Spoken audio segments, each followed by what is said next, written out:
Hello everyone, welcome to my class. आज हम class 10th science में जो स्टार्ट करने वाले हैं, बायोलॉजी में स्टार्ट कर रहे हैं। उसका चैप्टर हम फर्स्ट चैप्टर देख रहे हैं, that is life processes.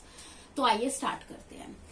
Life processes में जो पहला वर्ड हम यहाँ पर देख रहे हैं वो होता है अलाइव। अलाइव का मतलब क्या होता है, यानी कि हमारे एनवायरमेंट में, हमारे वर्ल्ड में अगर कोई भी चीज लिविंग है, लिविंग का मतलब जो कि डेड नहीं है, जो मरी नहीं हुई है, तो जो भी चीज लिविंग है हम उसे क्या कहते हैं, अलाइव कहते हैं। अलाइव को हिंदी में क्या कहते हैं, जीवित या जिंदा। ठीक है, या जिंदा होना। तो अलाइव जो होता है, कौन कौन से ऑर्गेनिजम्स हैं जिनको हम अलाइव कहते हैं, जो जिंदा है, जो लिविंग ऑर्गेनिजम्स है। लिविंग ऑर्गेनिजम्स यानी प्लांट्स,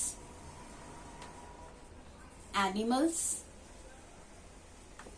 और एनिमल्स के अंदर ही क्या आ जाते हैं, ह्यूमंस आ जाते हैं। ठीक है, तो जो भी चीज जिंदा है उसको हम अलाइव कहते हैं। अलाइव का हिंदी में मतलब क्या होता है, जिंदा होना या जीवित होना, जो चीज मरी नहीं हुई। और कौन कौन से ऑर्गेनिजम्स अलाइव हैं, प्लांट्स, एनिमल्स, और एनिमल्स में क्या आ जाते हैं, ह्यूमंस आ जाते हैं। तो ऐसा कुछ तो क्राइटेरिया हमने सेट किया होगा कि हम कह सकते हैं कि ये चीज लिविंग है, या कुछ तो ऐसा क्राइटेरिया होगा जो लिविंग थिंग्स को, जो लिविंग ऑर्गेनिजम्स को नॉन लिविंग थिंग्स से क्या करती है, डिफरेंट करती है। ठीक है, उनको अलग करती है। तो सबसे पहला क्राइटेरिया, जो मोस्ट इंपॉर्टेंट क्राइटेरिया होता है, जो ये डिसाइड करता है कि कोई भी चीज अलाइव है, वो होती है मूवमेंट। यानी कि ये माना गया है कि कोई भी चीज अगर अलाइव है, या कोई भी ऑर्गेनिज्म को हम लिविंग ऑर्गेनिज्म तभी कहेंगे जब वो मूवमेंट शो करेगा। मूवमेंट मतलब without any external help, without any external help. मतलब जब एक ऑर्गेनिज्म एक जगह से दूसरी जगह जा पाए विदाउट एनी एक्स्ट्रा, किसी की हेल्प के बिना, या फिर अगर वो एक जगह से दूसरी जगह नहीं भी जा रहा तो या तो अपने वो बॉडी पार्ट्स को मूव कर पाए, उन्हीं चीजों को हम क्या कहते हैं, जिंदा कहते हैं। कि वो चीजें क्या हैं, वो अलाइव हैं, वो चीजें क्या हैं, वो लिविंग ऑर्गेनिजम्स हैं। तो ये मूवमेंट होनी उनके अंदर बहुत जरूरी होती है। यही मूवमेंट लिविंग्स को नॉन लिविंग से अलग करती है। तो मोस्ट इंपॉर्टेंट क्राइटेरिया क्या होता है, मूवमेंट, एक जगह से दूसरी जगह जाना, from one place to another, या फिर अपने ही बॉडी पार्ट्स को मूव करना विदाउट एनी एक्सटर्नल हेल्प। तभी हम किसी भी चीज को क्या कह सकते हैं कि उसके अंदर लाइफ है, वो क्या है, अलाइव है, जिंदा है।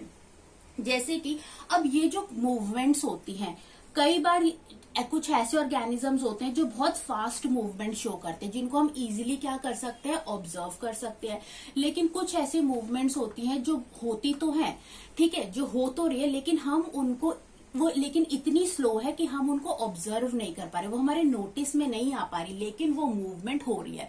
तो मूवमेंट फास्ट भी हो सकती है और मूवमेंट क्या हो सकती है, स्लो भी हो सकती है। जैसे कि फॉर एग्जाम्पल, जैसे कि फ्रॉग होता है। फ्रॉग जो है वो अपनी मूवमेंट को कब शो करेगा, जब वो जंप करके पॉन्ड में जाएगा। या फिर बर्ड्स हैं, बर्ड्स में मूवमेंट कब दिखेगी, जब वो स्काई में उड़ेंगी, जब वो फ्लाई करेंगी।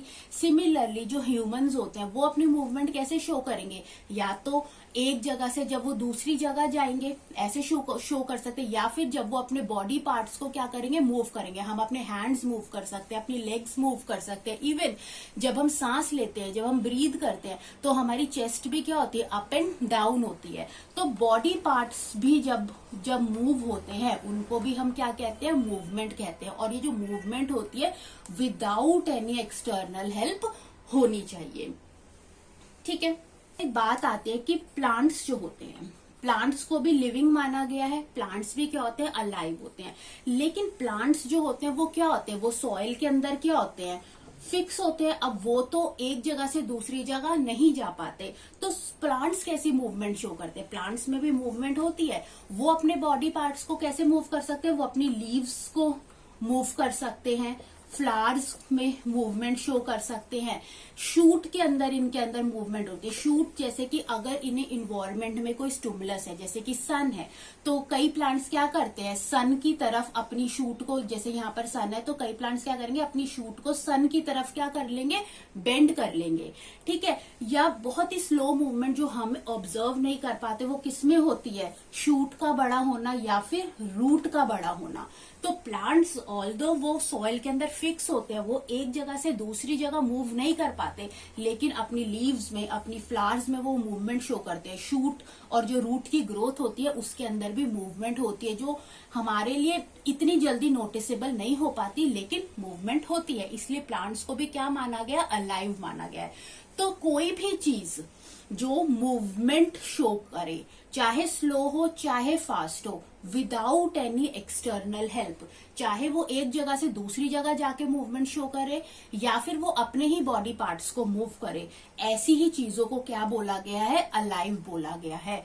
प्लांट्स होते हैं, एनिमल्स हैं और ह्यूमंस जो होते हैं, ये सब क्या है, अलाइव हैं। तो अब हम देखेंगे जो नॉन लिविंग ऑर्गेनिजम्स होते हैं, जो नॉन लिविंग थिंग्स होती हैं। अगर हम मूवमेंट की बात करें तो नॉन लिविंग थिंग्स क्या होती हैं, वो अगर नॉन लिविंग थिंग्स को एक जगह से दूसरी जगह मूव करना है तो उनको एक्सटर्नल हेल्प चाहिए। एक्सटर्नल हेल्प मतलब जैसे कि अगर एक पत्थर है, एक पत्थर खुद ब खुद एक जगह से दूसरी जगह तो नहीं जा सकता ना, तो अगर हमें एक पत्थर को एक जगह से दूसरी जगह फेंकना है तो हमें क्या लगाना पड़ेगा, एक फोर्स लगाना पड़ेगा। तो नॉन लिविंग थिंग्स या नॉन लिविंग थिंग्स जो होती हैं, इनको एक जगह से दूसरी जगह पर मूव करने के लिए, क्योंकि मूवमेंट क्राइटेरिया पे हम बात कर रहे हैं, तो उनको एक जगह से दूसरी जगह पर मूव करने के लिए एक्सटर्नल हेल्प रिक्वायर्ड होती है। तो ये होती है नॉन लिविंग थिंग्स। इनके अलावा यहाँ पर जो हम बात करेंगे वो हम बात करेंगे मॉलिक्यूलर मूवमेंट्स। मॉलिक्यूलर मूवमेंट जो होती है ये लिविंग ऑर्गेनिजम्स में होती है, और किस लेवल पर होती है, सेल्यूलर लेवल पर होती है। लेकिन ये मॉलिक्यूलर मूवमेंट होती क्या है, मॉलिक्यूलर मूवमेंट का मतलब है ये सेलुलर लेवल पे होना, यानी कि ट्रांसपोर्टेशन होना। ट्रांसपोर्टेशन किसका, ऑक्सीजन का, हॉर्मोन्स का, न्यूट्रिएंट्स का, ठीक है, one part two another part in our body. तो इनको हम कहते हैं मॉलिक्यूलर मूवमेंट। मॉलिक्यूलर मूवमेंट जो होती है हमारे लिए विजिबल नहीं है, लेकिन ट्रांसपोर्टेशन ऑक्सीजन की, हार्मोन्स की और न्यूट्रिएंट्स की सेलुलर लेवल पर हमारी बॉडी के अंदर चलती रहती है। और जिन ऑर्गेनिज्म में ये मूवमेंट बंद हो जाती है उनको हम क्या कह देते हैं, डेड कह देते हैं। लेकिन कई बार ऐसा होता है कि जब जो लिविंग ऑर्गेनिजम्स होते हैं, अगर सपोज उनकी लोकोमोशन बंद हो गई, लोकोमोशन, लेकिन उनके अंदर फिर भी मॉलिक्यूलर मूवमेंट्स तो होती ही रहेंगी, यानी लोकोमोशन में अगर कोई डिस्टरबेंस आ जाती है तो ये मॉलिक्यूलर मूवमेंट में कोई भी डिस्टरबेंस पैदा नहीं करती। और अगर जिनके अंदर ये मॉलिक्यूलर मूवमेंट्स बंद हो जाती है उनको हम डेड कंसीडर करते हैं। ठीक है। तो हर living organism molecular movement show करता है सेल्यूलर लेवल पर। अब जैसे ये वायरस है, वायरस जो होते हैं ये बॉर्डर लाइन पर आते हैं लिविंग एंड नॉन लिविंग के।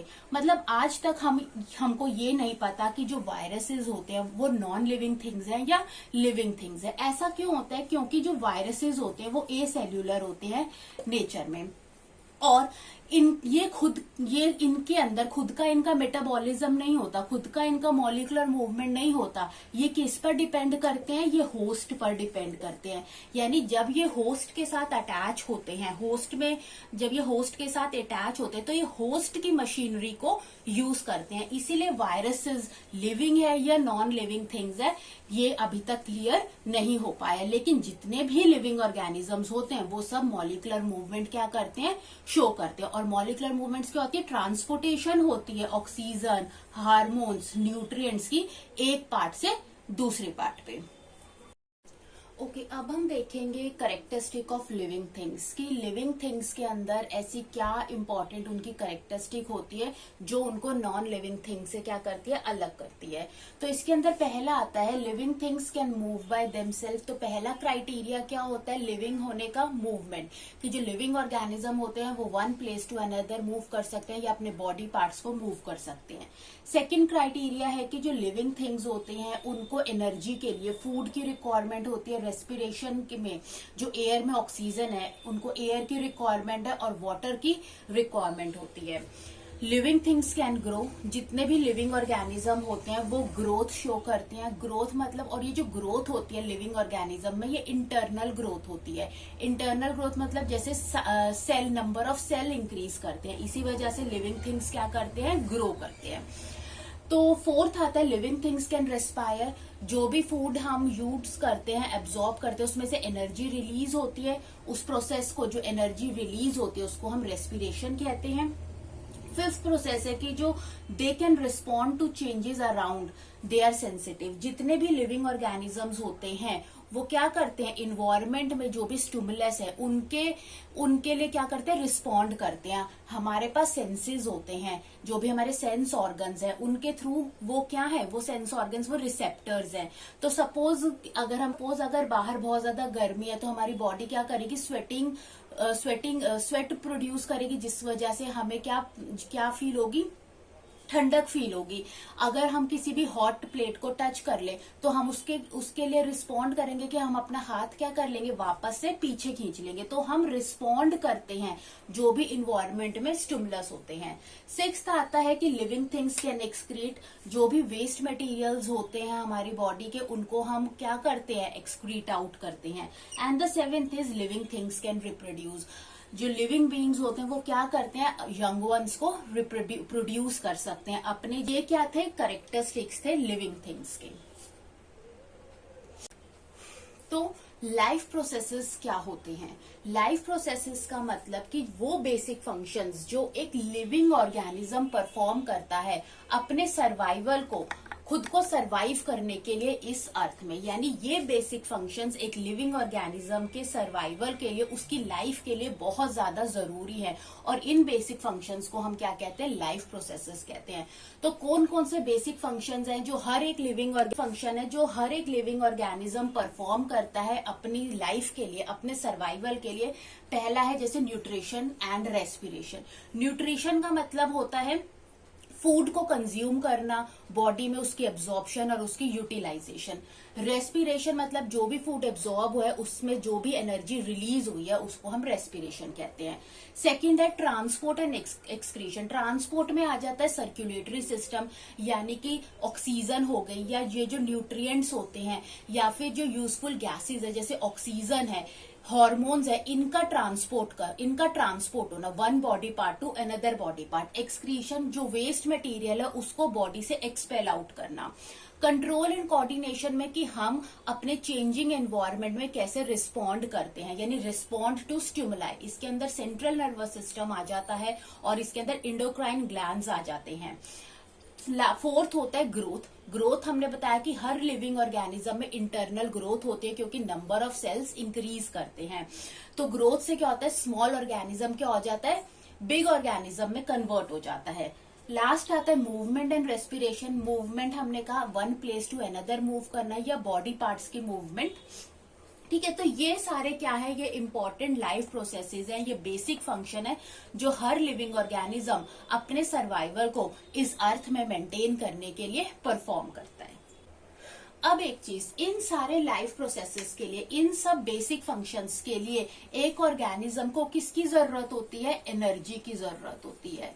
ठीक है, हमारी बॉडी में जो एनर्जी का सोर्स है वो क्या है, फूड है। हम जो खाना खाते हैं हमें उससे क्या मिलती है, एनर्जी मिलती है। और ये एनर्जी एक लिविंग ऑर्गेनिज्म यूटिलाइज करता है इन बेसिक फंक्शंस को परफॉर्म करने के लिए। क्यों? क्योंकि अगर ये बेसिक फंक्शंस नहीं होंगे तो इंसान क्या होगा, लिविंग ही नहीं कहलाएगा, उसको हम डेड बोलेंगे। तो जैसे फॉर एग्जाम्पल अगर जो हमारा हार्ट है, ठीक है, हार्ट जो होता है वो कंटिन्यूअसली पंप करता है। इवन जब एक इंसान सो रहा होता है तब भी वो अपना काम पूरी तरीके से कर रहा होता है। यानी अगर हम सो भी रहे हैं तभी हमें एनर्जी की रिक्वायरमेंट है, और ये एनर्जी हमें कहाँ से मिलेगी, फूड से मिलेगी। तो जो फूड जो होता है ये एक ऑर्गेनिक सब्सटेंस है and it is a basic source of energy. और इस एनर्जी को यूटिलाइज कर कर एक लिविंग ऑर्गेनिज्म ये सारे बेसिक फंक्शंस को क्या करता है, परफॉर्म करता है। तो इस चैप्टर को अब हम स्टार्ट करेंगे कौन से लाइफ प्रोसेस से, न्यूट्रिशन से। तो सबसे पहले हम यहाँ पर न्यूट्रिशन की बात करेंगे। ओके, तो पहला लाइफ प्रोसेस जो हमने देखना है वो है न्यूट्रिशन। तो सबसे पहले न्यूट्रिशन का मतलब क्या होता है? न्यूट्रिशन का मतलब होता है the process of consuming food, यानी वो प्रोसेस जिससे हम फूड को कंज्यूम कर रहे हैं, ठीक है, जिसको हम यूटिलाइज कर रहे हैं हमारी बॉडी में, और हमारे जो बॉडी के जो बेसिक फंक्शंस हैं, हमारी बॉडी को एनर्जी मिल रही है, उस एनर्जी से क्या हो रहा है, हमारे जो सर्कुलेटरी सिस्टम हो गया, हमारा हार्ट पंप कर रहा है, या हमारे बॉडी के सारे जो बॉडी पार्ट्स हैं, हमारे जो सारे ऑर्गन्स हैं वो वर्क कर रहे हैं। सो न्यूट्रिशन क्या होता है? ये प्रोसेस होता है ऑफ टेकिंग फूड, फिर उसके बाद बॉडी उसको एब्जॉर्ब करती है और उसमें से जो भी एनर्जी रिलीज होती है उस एनर्जी को वो यूटिलाइज करती है, और हमारे जो बॉडी के जो पार्ट्स हैं, ऑर्गन्स हैं, वो क्या करते हैं? वर्क करते हैं। तो nutrition is a process of intake of nutrients by living organism. अब ये न्यूट्रिएंट्स क्या होते हैं? न्यूट्रिएंट्स यानी कि वो फूड जिनसे हमें क्या मिलती है? एनर्जी मिलती है, जिसे हमारी बॉडी एब्जॉर्ब करती है और उनसे जो एनर्जी रिलीज होती है उसको यूटिलाइज करती है। तो जो न्यूट्रिएंट्स क्या होते हैं? फूड होते हैं। अब इसमें अंदर कौन कौन से फूड आ जाते हैं? इनके अंदर आ जाते हैं कार्बोहाइड्रेट्स। कार्बोहाइड्रेट्स को सबसे अच्छा गुड सोर्स माना गया है एनर्जी का। कार्बोहाइड्रेट्स के अंदर जैसे कि ग्लूकोज आ जाता है। ग्लूकोज को हम क्या कहते हैं? सिंपल शुगर कहते हैं, ठीक है, ग्लूकोज को हम सिंपल शुगर कहते हैं। इसके अलावा कार्बोहाइड्रेट्स में स्टार्च आ जाती है। स्टार्च जो होती है कॉम्प्लेक्स शुगर होती है, ठीक है। इसके अलावा फूड के अंदर क्या आ जाते हैं? प्रोटीन आ जाते हैं, फैट्स आ जाते हैं, ये भी सोर्स ऑफ एनर्जी है। इसके अलावा क्या आ जाते हैं? वाइटामिन आ जाते हैं, ठीक है, सॉल्ट्स, मिनरल सॉल्ट्स आ जाते हैं, वाटर आ जाते हैं। तो ये सारे क्या है? न्यूट्रिएंट्स है।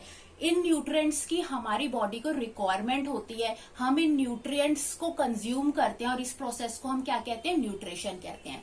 तो न्यूट्रिशन और न्यूट्रिएंट में क्या डिफरेंस होता है? न्यूट्रिएंट्स वो फूड इंग्रेडिएंट्स हैं जिनको हम कंज्यूम करते हैं, जो हमारी बॉडी का एनर्जी सोर्स है, जैसे कि कार्बोहाइड्रेट्स जो सबसे अच्छा सोर्स है, प्रोटीन्स हो गए, फैट्स हो गए, वाइटामिन हो गए, मिनरल सॉल्ट्स हो गए, या वाटर हो गया। और इस प्रोसेस को इन न्यूट्रिएंट्स को कंज्यूम करना, इन न्यूट्रिएंट्स को कंज्यूम करने के प्रोसेस को हम क्या कहते हैं? न्यूट्रिशन कहते हैं। ओके, नेक्स्ट आता है mode of nutrition. Mode of nutrition मतलब किस तरीके से, किस मोड से हम फूड को कंज्यूम कर रहे हैं। तो ये इसमें दो आते हैं, दो मोड्स आते हैं। पहला आता है ऑटोट्रॉफिक मोड ऑफ न्यूट्रिशन,